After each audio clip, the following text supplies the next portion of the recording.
Praise the Lord. இயேசுவின் ரத்தம் ஜெயம். தினமும் இயேசு நிகழ்ச்சிக்கு உங்களை கர்த்தராகிய இயேசு கிறிஸ்துவின் நாமத்தில் வரவேற்கிறேன். செய்தியின் தலைப்பு, இன்றே அந்த ஏற்ற காலம். ஆதார வசனம் 1 பேதுரு 5:6. ஆகையால் ஏற்ற காலத்திலே தேவன் உங்களை உயர்த்தும்படிக்கு அவருடைய பலத்த கைக்குள் அடங்கியிருங்கள். ஆசீர்வதிக்கப்பட்ட மக்களே, தேவன் தம்மை உலகிற்கு வெளிப்படுத்தி கொண்டேதான் வருகிறார். ஏன் அவர் தம்மை வெளிப்படுத்த வேண்டும்? மனு மக்களுக்காகத்தான் சகலத்தையும் படைத்தார். மனு மக்களையும் அவர்தான் உண்டாக்கினார், தமது சாயலில் உண்டாக்கினார். ஆதியாகமம் 1:27. அவர் ஆவியாயிருக்கிறார். நாமும் ஆவி மனிதர்கள் தான். உள்ளான மனிதன் ஆவியானவன். இதை நீங்கள் மறக்கக்கூடாது. இந்த ஆவி கர்த்தர் தந்த தீபம் என்று வேதத்தில் பார்க்கலாம். இது இயங்குவதற்கு சரீரம் தேவை. சரீரத்தை கொடுத்தார். இந்த சரீரத்தை நாம் பார்க்கலாம், உள்ளே இருக்கிற ஆவியை நாம் பார்க்க முடியாது. அதை நாம் விசுவாசித்து அதில் நடக்கிறோம். மனித ஆவி, இந்த ஆவி மனிதன் தேவனோடு இணைந்து அவரது கட்டளைக்கு கீழ்ப்படிந்து அவரது உதவியோடு தான் வெற்றி வாழ்வு வாழ முடியும். அப்படித்தான் உண்டாக்கப்பட்டிருக்கிறோம். நாம் தன்னிச்சையாக செயல்பட உண்டாக்கப்படவில்லை. நமக்கு ஒரு ஆத்துமாவையும் கொடுத்துள்ளார். அதாவது நம்முடைய மனம், உணர்வு, சித்தம், இந்த மூன்றும் இணைந்தது தான் ஆத்துமா என்று சொல்கிறோம். இந்த ஆத்துமா கர்த்தர் தந்த தீபமாகிய ஆவியோடு, அது இன்னொரு பகுதியில் இருதயம் என்றால் நம்முடைய பிளட்டை பம்ப் பண்ணி கொடுக்குற அதுவல்ல, ஒரு உறுப்பு அல்ல. உள்ளான மனிதனுக்குள்ளே இருக்கக்கூடியதுக்கு பேர் இருதயம். அந்த ஆவிக்கு பேர் இருதயம். உங்களுக்கு புரியாவிட்டாலும் பரவாயில்லை, கேட்டுக்கொள்ளுங்கள். நாளாக ஆவியானவர் உங்களுக்கு உணர்த்துவார். இது இணைந்து செயல்படும் போது எது? நம்முடைய ஆத்துமாவும் கர்த்தர் கொடுத்தது தான் நம்முடைய ஆவி. அதுதான் நம்ம இருதயம் என்று சொல்கிறோம். உள்ளான மனிதன இருதயம், அதுவும் இணைந்து செயல்பட வேண்டும். இவைகளெல்லாம் தேவனுடைய ஆவியோடு இணைந்திருக்க வேண்டும். இந்த இணைப்பு ஒரே நேர்கோட்டில் இருக்க வேண்டும். அப்பொழுது நம்முடைய சிந்தனை ஆவிக்குரியதாகவே இருக்கும். இந்த மாமிசத்தின்படி நாம் சிந்திக்க மாட்டோம், கவலைப்பட மாட்டோம். அப்பொழுது நாம் ஆண்டவரை மகிமைப்படுத்துகிறோம். இது இணையும் பொழுது மகிமைப்படுத்துகிறோம், கனப்படுத்துகிறோம். நமக்கு ஒரு அன்பு அவர் மேல் வருகிறது. இதற்காகத்தான் நாம் தேவனால் முன்குறிக்கப்பட்டு அழைக்கப்பட்டிருக்கிறோம். இதை புரிந்து கொண்டு செயல்படும் பொழுது, பேசும் பொழுது, சிந்திக்கும் போது, அமைதி காக்கும் போது அவருடைய மகிமையின் வெளிச்சம் நம்மேல் உதிக்கிறது. ஏசாயா 60:1-2. இது நித்திய வெளிச்சம். இந்த ஆத்துமா தன்னிச்சையாக செயல்படவும் முடியும். அதாவது தேவ ஆவியோடு நம் ஆவி இணைந்திருக்கிறது அல்லவா, அந்த இணைப்பை துண்டித்து கொள்ளவும் இந்த ஆத்துமாவினால் முடியும். இதுதான் மனம் போன போக்கில் போவது என்பது. மனம் என்ன சொல்கிறதோ அதன் பின்னாடியே நாம் போவது. அது நம்முடைய கட்டுப்பாட்டில் இல்லாமல் இருப்பது. அது யாருடைய வேணாலும் பேசும், எங்கே வேண்டுமானாலும் போகும். அதனால் முடியும். ஆதாம் ஏவாள் இப்படி செயல்பட்டதால் தான் இந்த மகிமையின் வெளிச்சத்தை இழந்தார்கள், ஆளுகையும் இழந்தார்கள். இப்போது அவர் நமக்கு தந்த ஆவி தேவனோடு இருந்தது இல்லைங்களா? முதல்ல இணைந்து இருந்தது. அது இப்படி துண்டிக்கப்பட்டு கீழ்ப்படியாமல் போனதினால் அந்த ஜீவ ஒளி, அந்த மகிமையின் ஒளி துண்டிக்கப்பட்டு விட்டதால், பாவம் மேற்கொண்டு விட்டதால் அந்த ஆத்துமா இருளடைந்தது. ஆவி மரித்து போயிரு. எந்த ஆவி? கர்த்தர் நமக்கு கொடுத்தாரே தீபம் என்று சொல்லுகிறோமே, உள்ளான மனிதன் இருதயம் என்று சொன்னேனே, அது மரித்து போய்விட்டது. அந்தகாரமாயிற்று. இருட்டில் தடவி நடப்பது போல நம் வாழ்வு போய்விட்டது. காலம் நிறைவேறின போது தேவன் தமது ஒரே பேரான குமாரனை ஜீவ பலியாக ஒப்பு கொடுத்து சர்வலோக பாவங்களை இயேசு தன்மேல் ஏற்றுக்கொண்டு ரட்சிப்பை கொடுத்தார். அதாவது மீண்டும் பரம தேவனோடு துண்டிக்கப்பட்ட உறவு இணைக்கப்பட்டு விட்டது. நாம் இணைப்பில் இருக்கிறோம், மறக்காதீர்கள். அவருடைய இரத்தத்தினால் இது கிடைத்தது. இது அவருடைய கிருபையினால் நம்முடைய விசுவாசத்தை கொண்டு நடந்தது. இது நடந்துவிட்டது என்பதை நாம் விசுவாசிக்க வேண்டும். இப்போது மறுபடியும் அந்த மகிமையின் ஒளி நமக்கு வந்துவிட்டது. ஆவி உயிர்ப்பிக்கப்பட்டு விட்டது. நம்முடைய ஆவி ஆண்டவர் கொடுத்திருந்தார் இல்லையா, மரித்து போய் இருந்தது இல்லையா, அது உயிர்ப்பிக்கப்பட்ட உடனே அது தேவ ஆவியோடு இணைந்து கொள்ளுகிறது. இந்த இணைப்போடு நம்ம ஆத்துமா இணைய வேண்டும், மனம் இணைய வேண்டும். அதுதான் பிரச்சனை. 1 பேதுரு 1:4 23 வசனங்களை வாசியுங்கள், உங்களுக்கு உதவியாக இருக்கும். ரட்சிக்கப்பட்ட நம்மிடம் ஆவி உயிர்க்கப்பட்ட நம்மிடம் நம் மூலமாக நமக்காக கர்த்தர் பெரிய காரியங்களை செய்து இவைகளை பார்ப்பவர்கள் இந்த தகப்பன் எனக்கும் வேண்டும் என்று வரவேண்டும் என்பதற்காக நம்மை உயர்த்தி நம் மூலமாக தாம் மகிமைப்பட்டும் தாம் படைத்த மக்களை தம்மிடம் சேர்த்து கொள்ளவுமே இத்தனையும் செய்கிறார். இதற்காகத்தான் தம்மை வெளிப்படுத்துகிறார்.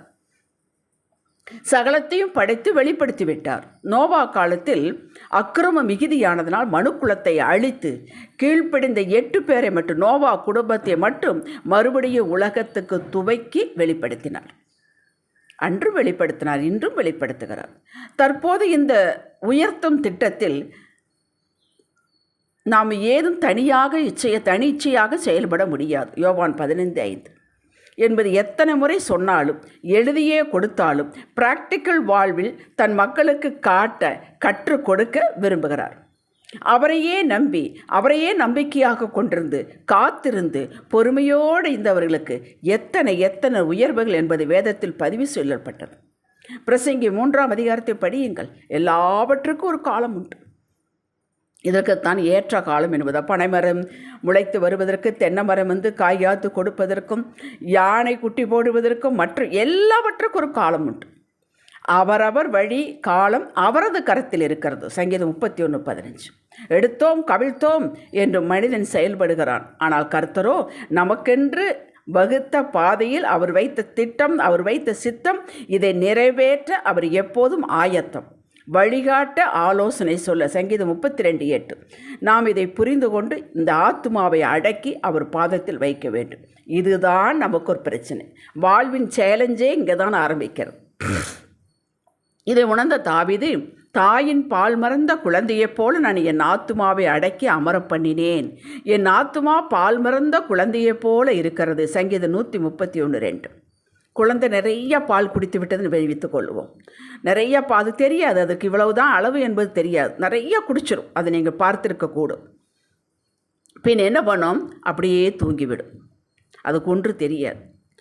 அந்த நிலை அப்படி நம்முடைய மனதை, ஆத்துமாவை, உணர்வை, சிந்தையை அடைக்க ஒரு பாதத்தில் வைக்க வேண்டும். நமக்குள் இருக்கும் ஆவியானவர் அடுத்த கட்டளை கொடுக்கும் வரை முதலில் சொன்னதற்கு கீழ்ப்படுத்தி செயல்பட்டு கொண்டிருக்க வேண்டும். இதுதான் அவருடைய கரத்தில் அடங்கியிருத்தல் என்பதாகும். நம்மை ஒருபோதும் வெட்கமடைய செய்யாது. இந்த அடங்கியிருத்தல், காத்திருத்தல் வெட்கமடைய செய்யாது. நாம் பிரகாசிப்போம். ஏசாயா 30:18. இப்படிப்பட்ட உயர்த்துவதற்கு அவரும் காத்திருக்கிறார். ஏங்க அவர் காத்திருக்கணும்? அவர் சர்வ வல்லவராட்சி அல்லவா? எப்படி, எதற்கு காத்திருக்க வேண்டும்? நாம் அவரோடு இணைந்து செயல்படவும் அவர் எதிர்பார்க்கும் மாற்றம் நம்மளே வெளிப்பட காத்திருக்கிறார். உள்ளான மாற்றம் வெளிப்படாவிட்டால் வெளியான மாற்றம் ஏற்படாது. இது நான் பலமுறை சொல்லிக்கொண்டே வருகிறேன். இதற்கு அவர் காத்திருக்கிறார். இதற்கு நம்முடைய ஒத்துழைப்பு தேவை. எவ்வளவுக்கு நாம் விட்டு கொடுத்து, எவ்வளவுக்கு மன்னித்து, அவருடைய இணைந்து வேதத்தை வாசித்து அவரை தேடி அவரோடு இணைந்து கொண்டு நாம் ஆயத்தமாயிருக்கிறோமோ அந்த அளவுக்கு உயர்வு உடனே கிடைக்கும். இதை புரிந்து கொண்டால் கிறிஸ்துவ வாழ்வு அற்புதமாய் மாறும். ஆபிரகாமுக்கு 75 வயதில் ஆண்டவர் வாக்கு கொடுத்தார்.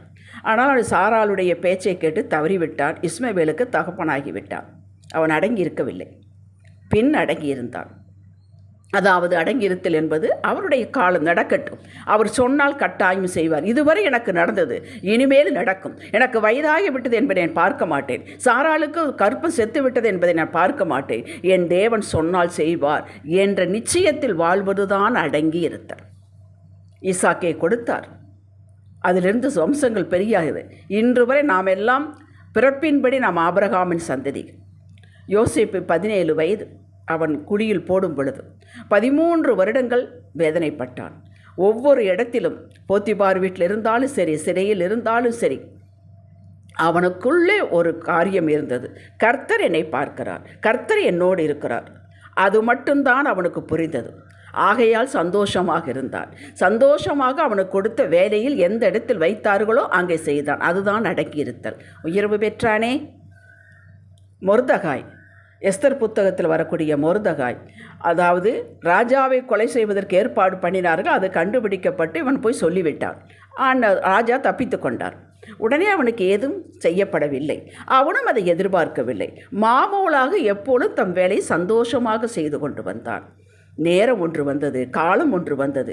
இவனுக்கு ஏதும் செய்யவில்லையா என்று கேட்டார். செய்யவில்லை என்று சொன்னார்கள். அப்பத்தான் யூதர்களுக்கு பிரச்சனையே இருந்தது. யூதர்கள் முழு யூத குலத்தையும் காப்பாற்றதை பயன்படுத்தினார். எஸ்தர் அதற்கு உதவி செய்தாள். அதுவரை அவன் ஏதும் கேட்கவில்லை. அதுதான் அடங்கி இருத்தல். இந்த ஏற்ற காலம் நமக்கு தெரியாதுங்க. நமக்கு எல்லாமே அவசரம்தான். அப்படி நடப்பதில்லை. வாழ்வில் அப்படி எதுவும் நடப்பதில்லை. அதனால்தான் லூக்கா 21:19 ஆண்டவர் இப்படி எழுதி கொடுத்தார். பொறுமையோடே உங்கள் ஆத்துமாவை காத்து கொள்ளுங்கள் என்றார். இதன் பொருள், பொறுமையோடே கர்த்தருடைய அடுத்த மூவுக்கு காத்திருக்க வேண்டும். உங்கள் மனம் போல செயல்படக்கூடாது. நேரமாகிவிட்டது, ஒன்றுமே நடக்கவில்லை, நாம் நம்மளுடைய இஷ்டம் போல் ஏதாவது நம்முடைய யோசனைப்படி செய்யலாம் என்று பிளான் பி வைத்து கொண்டிருக்கக்கூடாது. சவுல் அப்படித்தான் செய்தான், வாழ்க்கை இழந்தான். மக்களே, உங்களுக்கு உயர்வு நிச்சயம். ஏதோ வயதான காலத்திலே உயர்வு என்று ஏங்காதீர்கள். எப்போது எதை எப்படி கொடுக்க வேண்டும் என்பதை அவர் அறிவார். உங்களை சிந்தையை அமர வைத்து அவரது வழிநடத்தலுக்கு பொறுத்திருங்கள். இதுதான் அடங்கியிருத்தல் என்பதாகும்.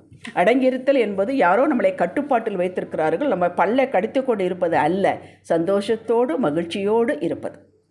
பிள்ளைகள் +2 முடித்து மேல்நிலைக்கு கல்விக்கு போவதற்கு ஆண்டவர் 5 மாதம் அடங்கீர் என்று சொல்வதில்லை. அவருக்கு தெரியும் இப்பொழுது செய்து ஆக வேண்டும் என்று. நம்மை காட்டில் அவர் அதிக கரிசனம் உள்ளவர். தானியேல் 3ஆம் அதிகாரத்தில் அக்கினிக்குள் போடப்பட்ட 3 நண்பர்கள், தானியேலுடைய 3 நண்பர்கள், கொஞ்சம் அடங்கியிருங்கப்பா என்றால் சொன்னார். உடனே 4வது நபராக உள்ளே இருந்து வெளியே கொண்டு வந்தார், பாதுகாத்தார். அக்கினிக்குள்ளே உலாவினார், வெளியே கொண்டு வந்தார். இதுதான் அவசர காலம், ஆபத்து காலம். இப்படிப்பட்ட நேரத்தில் நீங்கள் மனதில் நினைக்கும் போதே வந்து விடுவார். இதை நம்புங்கள். இதுதான் விசுவாச வாழ்வு. விசுவாச வாழ்வு என்பது ஒரு அற்புத வாழ்வு. அதில் வாழ்ந்து பாருங்கள். அவரையே நம்பிக்கையாக கொண்டு வாழ்கிற உங்களை உயர்த்தி உங்களுக்கு உலகத்திற்கு காட்டாமல் விடவே மாட்டார். அந்த உயர்வு அற்பமாய் சொற்பமாய் அல்லங்க, நீங்கள் கிரகிக்கக்கூடாத பெரிய காரியங்களை அவர் செய்கிறார். யோபு 37:5 படியுங்கள். ஒரு வினாடி கூட தாமதம் செய்ய மாட்டார், ஒரு வினாடி முன்னாடியும் செய்ய மாட்டார். ஏற்ற காலம் அவருக்கு தெரியும். ஆபகூக் 2:3. அவரோடு நாம் இணைந்திருக்கிறோம். எதற்காக கவலைப்பட வேண்டும்? அவர் அனந்த ஞானம் கொண்டவர். தற்போது பார்ப்பதற்கு ஒன்றுமே நடக்காது போல உங்கள் கண்ணிற்கு பட்டாலும் மனதிற்கு பட்டாலும் அந்த காணாத மண்டலத்தில் உங்களுக்காக அவர் காய்களை நகர்த்தி கொண்டிருக்கிறார். இதை விசுவாசியுங்கள். இப்பொழுது ஆமன் என்று சொல்லுங்கள். அவரது பலத்த கரம் அதுவரை உங்களை பாதுகாக்கும். எதுவரை? அந்த ஏற்ற காலம் வரை பாதுகாக்கும். உள்ளே உருமாற்றம் செய்யும். சோர்ந்து போவீர்கள் என்றால் உங்களை இதை குற்றப்படுத்தாது. இது மனிதர்களுக்கு வரக்கூடிய சோர்வு தான். உடனே தூக்கி எடுத்து நிறுத்துவார். நீ ஏன் சோர்ந்து போனாய்? நானே வாக்கு கொடுத்திருக்கிறேன் அல்லவா என்று மிரட்டவெல்லாம் மாட்டார். அவருக்கு தெரியும் மனிதர்கள் இப்படி சோர்ந்து போவார்கள் என்று. அவிசுவாசம் வரும் என்று தெரியும். இதில் எல்லாவற்றையும் நீங்கள் குற்றப்படுத்தி கொள்ளாதீர்கள். அது அன்பின் கரமுங்க, உங்களை அரவணைத்து செல்லும். அதுவரை பிடிக்காத ஒத்துவராத மேலதிகாரிக்கு நாம் தாழ்மையோடு கீழ்ப்படிந்து தான் நடக்க வேண்டும்.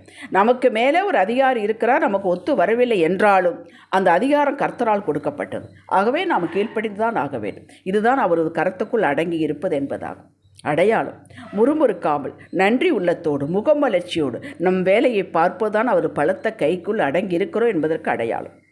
காலையில் அவரை தேடுவது, வீட்டில் ஆர்கியூமெண்ட் ஆரம்பித்தால் விட்டு கொடுப்பது, பொறுமையோடு இருப்பது, விசுவாச வார்த்தைகளை பேசுவது, முடிந்தது என்ற நிலையே வந்தாலும் இல்லை கர்த்தர் இதை மறுபடியும் எடுத்து நிறுத்துவார் என்று சொல்வது. இப்படிப்பட்ட பிரச்சனைக்கு நீதான் காரணம், இல்லை அவங்க தான் காரணம், இவங்க தான் காரணம் என்று பாலை தூக்கி போடாமல் நிதர்சனத்தை ஏற்றுக்கொண்டு எந்த வினாடி எனக்கு ஒரு விடுதலை வரும் என்று தீர்க்கமாக சொல்லி எதிர்பார்த்திருப்பது, இவை யாவுமே அவருடைய பலத்த கைக்குள் அடங்கி இருக்கிற அடையாளம். மோசேக்கு வந்தது, அவன் எவ்வளவு ஒரு அமைதியாக இருந்தார். எத்தனை பிரச்சனை அவனுக்கு. 25 லட்சம் பேர் நடத்தி கொண்டு போது சாதாரண காரியமா? யோசேப்பு சிறையிலிருந்து விடுதலை மட்டுமா வந்தது? அவன் விடுதலை தான் கேட்டான். இந்த சிறையிருப்பிலிருந்து விடுதலையானால் போதும் என்று தான் கேட்டான். யாரும் நினைவாத உயர்வு வந்தது. அப்படி உங்களுக்கு வரும். இப்போது நீங்கள் கர்த்தரின் செட்டையில் நிலையில்தான் இருக்கிறீர்கள், வெளியிலே இல்லை. இதில் ஆரோக்கியம் உண்டு, மனமகிழ்ச்சி உண்டு. நீங்கள் உன்னதமான மகன் என்பதை அவர் நிரூபிக்காமல் விடமாட்டார். அதை நீங்கள் நிரூபியுங்கள் தினமும். ஒரு நாளை பல்லை கடித்து கொண்டு கடத்தாதீர்கள். இந்த நாட்கள் மீண்டும் வராது. நிதானமாக, ஆனந்தமாக, அர்ப்பணிப்பின் நாட்களாக செலவழியுங்கள். காலம் கனிந்து வெந்துவிட்டது. சீக்கிரம் உயர்வடைவீர்கள். அந்த ஏற்ற காலம் வந்துவிட்டது. அல்லேலூயா. ஜெபிக்கலாம். ஆம் தகப்பனே, நாங்கள் உன்னதமானவருடைய நிழலில், கிருபையின் நிழலில் இருக்கிறோம். காலத்தின் மகத்துவத்தை அறிந்தவர், அதனதன் காலத்தில் எல்லாவற்றையும் நேர்த்தியாக செய்கிறவர். எங்கள் வாழ்வில் சகலத்தையும் நாங்கள் விரும்புவதற்கு மேலாக, கேட்டதற்கு மேலாக, ஆசைப்பட்டதற்கு மேலாக செய்யப்போவதற்காக ஸ்தோத்திரம். நிச்சயம் நடக்கும். நாங்கள் விழுந்தாலும் எழுந்தாலும் நடந்தாலும் ஓடினாலும் உடைய கருத்துக்கள் இருக்கிறோம் தகப்பனே. உயர்வடைவோம், மேன்மை அடைவோம், சிறப்பு அடைவோம், சாட்சியாக வாழ்வோம். இயேசுவின் நாமத்தில் அறிக்கை செய்கிறோம் எங்கள் அன்பின் பிதாவே. ஆமேன். அல்லேலூயா.